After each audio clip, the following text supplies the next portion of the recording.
Ассалаумағалейкум қазақ елі. Елге танымал уағыз айтатын ұстаздар және имамдар. Сіздер неге билік басында отырып, халықты қанау күнә, штрафтың астына тығып тастау күнә, 13 бірдей адам жабылып, нақақтан нақақ адамды өлтіру күнә, және де сол қылмысты жасырып, ары бері бұлтақтатып, бармақ қасты, көз қысты әрекеттер жасау, полиция қызметкерлері және билік басында басқа да өкілдер, олардың үлкен күнә, өздерінің Алланың берген билігін асыра пайдаланып, әлсіздерге зұлымдық жасау күнә деп неге айтпайсыздар? Коррупция, сыбайлас жемқорлық, бұның барлығы күнә.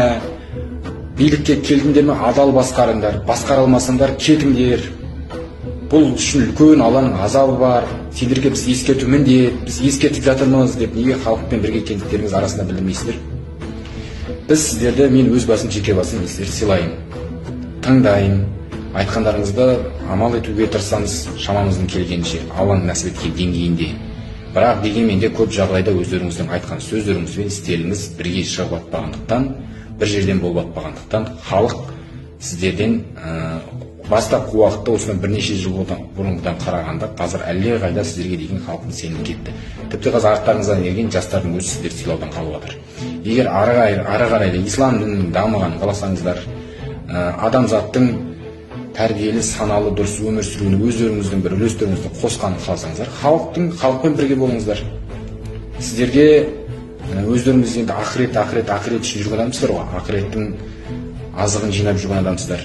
Сіздерге ақша, дүние, мүлік, байлық, атақ сіздерге қызық болмау керек. Бұның бәрі қызық емес деп өздеріңіз айтпаңыздар. Сіздерге халықтың арасында болу керек.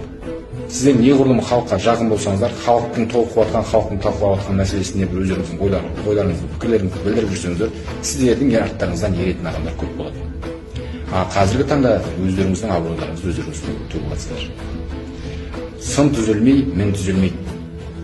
Мен ешқандай атеист емеспін, ешқандай ислам дініне қарама қарсы адам емеспін. Сіздерге ислам дініне емес, сол ислам дініне қызмет етіп жүрген өзіміздің елдің ұстаздарына бұл үндеу деп қабылдасаңыздар болады. Оны сіздер қалай қабылдайсыздар? Өздеріңіздің саналарыңызға. Бірақ сіздердің соңғы уақыттағы неге жаңағы билік басындағыларға сын айтпайсыздар, уағыз айтпайсыздар? Неге жаңағы неше түрлі болып жатқан әлеуметтік мәселелер бар, соларды неге сіздер қозғамайсыздар?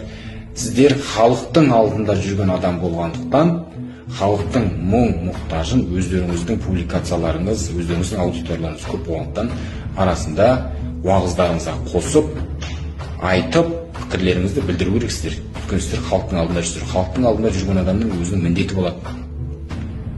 Ешкімнің ішкен жегені, жаңағы билегені, ойнағаны ол ешкімге керек емес. Бір саналы сөз айтсаңыздар, сол саналы сөздің артынан бір адам еретін болса, ол өздеріңізге қалады. Сондықтан осыдан кейін алдағы уақытта иншалла сіздердің де белсенді халықтың тарапында екендіктеріңізді көрсететіндеріңізге мен өз басым сенемін, үміт артамын. Аманшылық болсын. Ұстаздар, мен сіздерді сыйлаймын, жақсы көремін, тыңдаймын. Бірақ соңғы уақытта маған тыңдамап жүрген достар.